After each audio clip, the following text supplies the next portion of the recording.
నమస్తే అండి, welcome to my channel. Hi అండి, అందరూ ఎలా ఉన్నారు? నేనైతే మీకు ఈ వీడియోలో దుబాయ్లో ఉన్న ఒక మంచి ప్లేస్ చూపిద్దాం అనుకుంటున్నా. నేను కూడా మీతో పాటే ఈ వీడియోలోనే చూస్తున్నా, కానీ చిన్నప్పటి నుంచి నేను మీకు ఏదైతే చూపిస్తున్నానో దాని గురించి చాలా వింటూ ఉన్నానన్నమాట.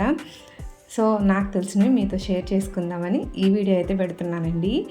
ఏమీ లేదండి, వీడియో అదే దుబాయ్లో ఉన్న గోల్డ్ చౌక్ అయితే ప్లేస్ చూపిస్తున్నా. అసలు ఎంత ఇష్టమో కదా అందరికీ ఈ గోల్డ్ అంటే. ఇప్పుడు ఆకాశాన్ని అంటుతుందిలేండి, అది ఇంకొక విషయం. కానీ చూడటానికైతే మనకి మనీ ఖర్చు ఉండదు కదా. అందుకే ఈ వీడియోలో అయితే చూసేయండి దుబాయ్లో ఎంత బాగుంటాయో గోల్డ్ షాపులు అనేది. అలాగే వీడియోలో దుబాయ్కి ఇక్కడికి గోల్డ్ డిఫరెన్స్ ఏంటి అనేది కూడా చూద్దాము. మొత్తం వీధంతా గోల్డే ఉంటుందంటండి, ఒక వీధి మొత్తం. ఇది వచ్చేసి ఓల్డ్ దుబాయ్ అంటారు. మొత్తం అంతా గోల్డ్ షాప్లే అనమాట. ఇదిగో ఇక్కడ మీకు సర్టిఫికేట్ రింగ్ కనిపిస్తుంది చూసారా, అది 5 కేజీల రింగ్ అంట. దానికి గిన్నిస్ బుక్ రికార్డ్ కూడా ఉందంటండి ఈ రింగ్కి. అంటే ఎక్కడ ఉండదు ప్రపంచంలో, అందుకే దానికి గిన్నిస్ బుక్లో ప్లేస్ ఇచ్చారు కదా. ఆ రింగ్ ఎవరికైనా సరిపోతే చూడండి ఫ్రీగా కూడా ఇస్తారంట. అది హ్యాండ్కి సరిపోయే వాళ్ళే ఉండరు, కానీ ఫింగర్కి సరిపోవాలి. అలాంటి ఎవరైనా ఉంటే చూడండి 5 కేజీస్ రింగ్ ఫ్రీగా వస్తుంది. ఇక్కడ డిజైన్స్ చూసారా ఎంత బాగున్నాయో కదా. క్రొకోడైల్ డిజైన్ చూడండి, అసలు చాలా బాగుంది కదా. మనకి ఇక్కడ పెద్ద పెద్ద మాల్స్ ఉన్నాయి ఇండియాలో, ఇక్కడ కూడా చాలా డిజైన్స్ చాలా మోడల్స్ అయితే ఉంటాయి. కానీ మన గోల్డ్కి దుబాయ్లో గోల్డ్కి డిఫరెన్స్ అయితే ఉంటుందండి. కలరే తెలిసిపోతుంది మనకి.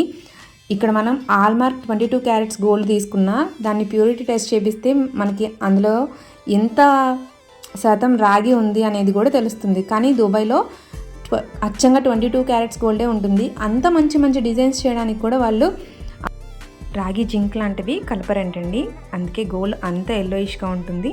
అలాగే సిల్వర్ ఐటమ్స్ కూడా చాలా బాగున్నాయి చూసారా. అసలు దేవుళ్ళ విగ్రహాలు అయితే ఎంత బాగున్నాయో, సిల్వర్లో గోల్డ్లో కూడా ఉన్నాయి. రాధాకృష్ణ చూడండి ఎంత బాగుందో. మన ఇండియాలో కన్నా దుబాయ్లో గోల్డ్ రేట్ కొంచెం తక్కువ ఉంటుందనే విషయం అందరికీ తెలుసు. అంటే ఇంచుమించుగా 8 గ్రామ్స్కి ఒక 5,000-6,000 వరకు డిఫరెన్స్ అయితే ఉంటుందండి. ఇప్పుడు జిఎస్టీ తగ్గింది కదా మనకి, అందుకే కొంచెం డిఫరెన్స్ అనేది కూడా తగ్గుతుంది. ఇంకా డైమండ్ జ్యువెలరీ గురించి అయితే అసలు చెప్పే అవసరం లేదు. డైమండ్ జ్యువెలరీ కనుకోండి ఎక్కడైనా 18 క్యారెట్స్ గోల్డ్ యూజ్ చేస్తారు. చూసారా డ్రెస్సుల్లానే ఉంది కదా జ్యువెలరీ అంతా. మనలో చాలామంది అక్కడ ఏదో ఒక పని చేయడానికైతే వెళ్తాము. అలా వెళ్ళిన వాళ్ళకి 1 ఇయర్ కనుక ఉన్నామనుకోండి, మనం రిటర్న్ వచ్చేటప్పుడు 20 గ్రామ్స్ గోల్డ్ అయితే మనం కూడా తెచ్చుకోవచ్చు, దానికి పర్మిషన్ ఉంటుంది. అలాగే చాలామంది టూరిజం వీసాల మీద కూడా వెళ్తాం కదా, అలా వెళ్ళిన వాళ్ళకి మనం అక్కడ గోల్డ్ కొన్నామనుకోండి, వెళ్ళేటప్పుడే ఆల్రెడీ టూరిస్ట్ వీసాకి మనం ట్యాక్స్ కట్టుంటాం కాబట్టి మనం కొన్న దాని మీద మనకి ట్యాక్స్ రిటర్న్స్ కూడా ఉంటుందండి. అసలు చూడండి సిల్వర్ బిస్కెట్స్, గోల్డ్ బిస్కెట్స్, అలాగే క్వీన్స్ పెట్టుకోవడానికి అసలు అది పెట్టుకుంటేనే మహారాణి ఫీల్ వస్తుంది కదా. ఎంత బాగున్నాయో గోల్డ్ అయితే. చూడడం తప్ప కొనే పొజిషన్లో అయితే ప్రెసెంట్ ఎవ్వరూ లేరులేండి గోల్డ్ రేట్ని. సామాన్యులు కనీసం అన్ని ఆర్నమెంట్స్ పెట్టుకోకపోయినా కనీసం పెళ్లి టైంలో అన్నా ఏదో ఒక జ్యువెలరీ కొనుక్కునే వాళ్ళు. ఇప్పుడు ఆ ఛాన్స్ కూడా, కనీసం సూత్రం కొనుక్కునే ఛాన్స్ కూడా లేకుండా కాసే 1 lakh వరకు వెళ్ళిపోతుంది. నేనైతే చిన్నప్పటి నుంచి మా వైపు అందరూ ఎక్కువ దుబాయ్ వెళ్ళిన వాళ్ళు వచ్చేటప్పుడు గోల్డ్ తీసుకొస్తారు కదా, దాన్ని అయితే చూస్తూ ఉండేదాన్ని. అసలు మన గోల్డ్కి ఇక్కడ గోల్డ్కి చాలా డిఫరెన్స్ ఉంటుందని. నాకైతే మా అమ్మగారు అంటే నక్లీస్ ఉంటుంది కదండి, ఆ నక్లీస్ని దుబాయ్ నుంచి అయితే తెప్పించారు. అందుకే చెప్తున్నా అక్కడ గోల్డ్కి మన గోల్డ్కి చాలా డిఫరెన్స్ ఉంటుంది అని. చాలా సాఫ్ట్ కూడా ఉంటుందండి గోల్డ్.